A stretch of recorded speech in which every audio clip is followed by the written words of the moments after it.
Assalamualaikum warahmatullahi wabarakatuh teman-teman. Apa kabar teman-teman hari ini? Semoga teman-teman selalu diberikan kesehatan dan selalu dilindungi oleh Allah. Alhamdulillah, kita dapat berjumpa kembali dalam sentra bahasa.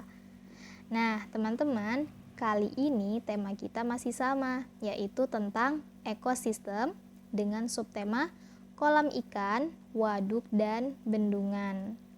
Nah, apa itu ekosistem kolam ikan?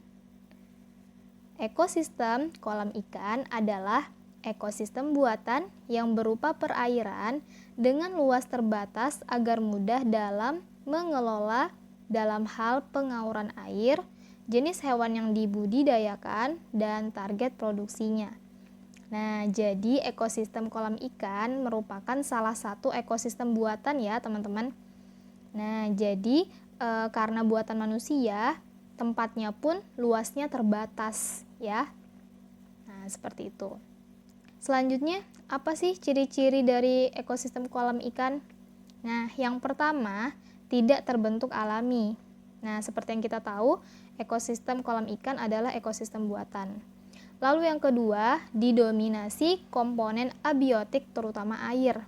Nah, karena kolam ikan maka lebih banyak airnya, komponen abiotik dalam ekosistem kolam ikan. Lalu yang ketiga, diperuntukkan pemeliharaan ikan-ikan budidaya. Yang keempat, keanekaragaman flora fauna yang rendah. Lalu yang kelima, ikan yang dipelihara tergantung keinginan manusia. Dan yang keenam, rentan pencemaran akibat ulah manusia. Nah, ini ya teman-teman ciri-ciri dari adanya ekosistem kolam ikan. Lalu, apa sih fungsinya? Fungsi dari ekosistem kolam ikan yang pertama, sebagai sarana budidaya ikan. Nah, para petambak ikan mereka membudidayakan ikan di ekosistem kolam ikan.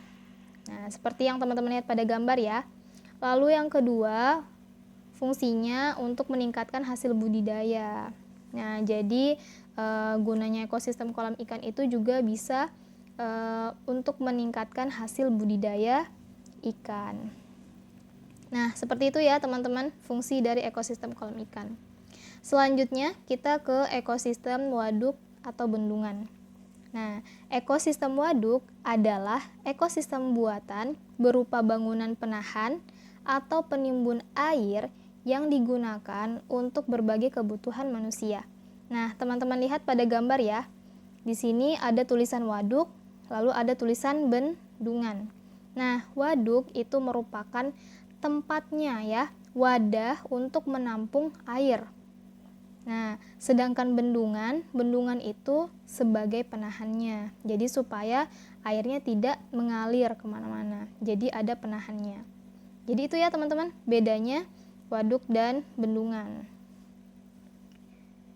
Selanjutnya, ciri-ciri dari ekosistem waduk. Nah, ciri-cirinya yang pertama, memiliki sistem terbuka, yakni faktor luar yang tidak bisa dikontrol. Lalu yang kedua, dibuat oleh manusia untuk menampung air. Yang ketiga, memiliki keanekaragaman hayati yang rendah. Yang keempat, komponen penyusun yang ada di dalam memperoleh energi dari luar ekosistem.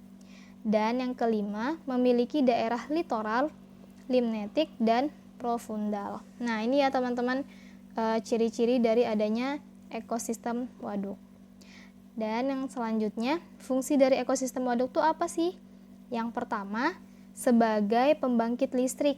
Nah, jadi biasanya waduk itu bisa dimanfaatkan sebagai pembangkit listrik. Yang kedua, sebagai sarana irigasi ya, untuk mengalirkan air ke sawah-sawah, ke kebun-kebun. Nah, yang ketiga, sebagai sarana rekreasi. Jadi bisa sebagai tempat untuk foto-foto ya, karena pemandangannya yang cukup indah, banyak hamparan air ya. Lalu yang keempat, sebagai sumber air minum. Nah, sama seperti waduk yang ada di Balikpapan, Waduk Manggar. Nah, Waduk Manggar itu sebagai sumber air minum bagi warga Kota Balikpapan. Nah, seperti itu ya teman-teman. Jadi, inilah fungsi dari adanya ekosistem waduk. Untuk lebih lengkapnya, nanti teman-teman akan mempelajarinya di Sentra Sains ya, dengan Ibu Upi. Oke, teman-teman. Selanjutnya kita ke materi Sentra Bahasa. Nah, teman-teman kelas 5, hari ini kita akan membahas tentang majas. Nah, apa sih itu majas? Oke, majas adalah salah satu bentuk gaya bahasa untuk mendapatkan suasana dalam sebuah kalimat menjadi semakin hidup. Nah, majas bisa menjadi ungkapan yang bisa menghidupkan kalimat.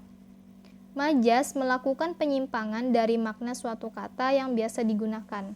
Jadi teman-teman, majas ini salah satu bentuk gaya bahasa ya.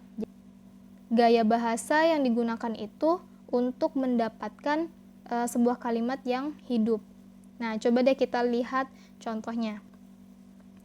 Dia termasuk tangan kanan Pak Budi. Nah, kata tangan kanan jika dilihat dari makna yang sebenarnya adalah anggota tubuh manusia, ya. Dia termasuk tangan kanan Pak Budi. Nah, tangan kanan itu kan anggota tubuh manusia ya. Nah, tapi dalam kalimat ini, maka makna anggota tubuh itu hilang.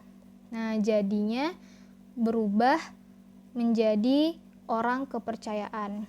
Nah, jadi itu majas, teman-teman. Dia gaya bahasanya dibuat seolah-olah kalimat itu hidup. Nah, kan tangan kanan manusia kan anggota ya, anggota tubuh manusia. Nah, jadi dalam kalimat ini maknanya adalah orang kepercayaan. Dia termasuk orang kepercayaan Pak Budi. Nah, seperti itu ya teman-teman contohnya. Jenis majas yang ada dalam bahasa Indonesia sangat banyak. Secara garis besar, macam-macam majas dapat dibagi menjadi 4 kelompok besar, yaitu ada majas perbandingan, pertentangan, sindiran, dan penegasan. Nah, teman-teman cukup tahu dulu ya untuk jenis dari majas ini. Nah, pembagiannya ini berdasarkan bagaimana cara mengungkapkan makna kiasan dalam bahasa yang digunakan. Nah, kita lihat yang pertama. Kita bahasnya majas perbandingan saja ya, teman-teman.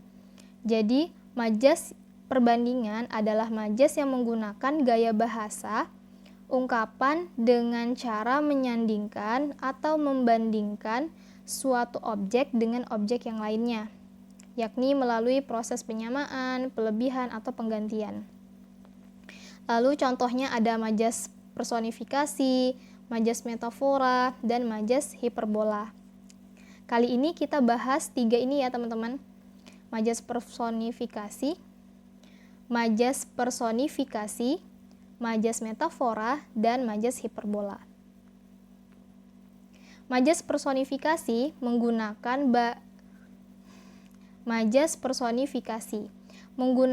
gaya bahasa yang ungkapannya seakan menggantikan fungsi benda mati yang dapat bersikap seperti manusia.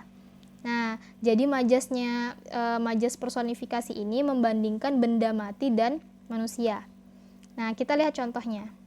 Pensil itu menari-nari di atas kertas untuk menghasilkan gambar yang begitu indah. Nah, pensil itu kan benda mati ya, jadi dia tidak bisa menari. Tapi digambarkan benda mati tersebut bisa menari layaknya manusia. Lalu yang kedua, majas metafora. Majas yang menggunakan sebuah objek yang bersifat sama dengan pesan yang ingin disampaikan melalui ungkapan. Jadi, satu objek dibandingkan dengan objek yang lain yang sifatnya sama, ya. Sifatnya serupa, tetapi bukan dengan manusia. Nah, kita lihat contoh kalimatnya. Lili adalah anak emas di keluarga Pak Badar. Nah, anak emas adalah ungkapan bagi orang yang dianggap kesayangan. Nah, jadi bedanya sama yang personifikasi. Kalau personifikasi itu membandingkan benda mati dengan manusia. Kalau metafora, dia membandingkan satu objek ke objek yang lain. Ya, jadi kayak tadi anak emas ya. Nah, ungkapannya itu emas itu dianggap sebagai sesuatu yang kesayangan. Nah, seperti itu. Selanjutnya, majas hiperbola. Majas yang mengungkapkan sesuatu dengan kesan yang berlebihan dan bahkan membandingkan sesuatu dengan cara yang hampir tidak masuk akal. Nah, contoh, kakek itu bekerja banting tulang siang malam untuk menghidupi cucunya. Bekerja banting tulang siang malam menunjukkan kesan berlebihan dari tindakan bekerja keras. Nah, maksud kalimat ini tuh kakeknya itu kerja keras nih siang malam untuk menghidupi cucunya. Nah, tapi dibuat yang berlebihan, hiperbola ya. Hiperbola itu berlebihan. Nah, jadi banting tulang siang malam. Nah, seperti itu ya, teman-teman. Jadi hari ini kita cukup bahas 3 dulu ya, karena memang majas ini banyak jenisnya. Nah, jadi teman-teman boleh pelajari pelan-pelan. Tadi kita udah bahas majas personifikasi, majas metafora, dan yang selanjutnya kita bahas tentang hiperbola. Oke ya teman-teman, bisa dipahami? Oke, nah selanjutnya kita masuk ke pekerjaan. Untuk teman-teman kelas 5, silahkan teman-teman buat kalimat dengan menggunakan majas personifikasi, majas metafora, dan majas hiperbola. Nah, teman-teman buat masing-masing minimal 3 kalimat. Ya, jadi majas personifikasi minimal 3 kalimat, majas metafora minimal 3 kalimat, dan majas hiperbola minimal 3 kalimat. Nah, setelah itu teman-teman boleh hias semenarik mungkin sesuai dengan temanya. Oke, teman-teman? Oke, alhamdulillah Ibu rasa cukup untuk materi hari ini. Semoga teman-teman diberikan kemudahan untuk menyelesaikan pekerjaan hari ini. Busukma tutup. Billahi taufik wal hidayah. Assalamualaikum warahmatullahi wabarakatuh.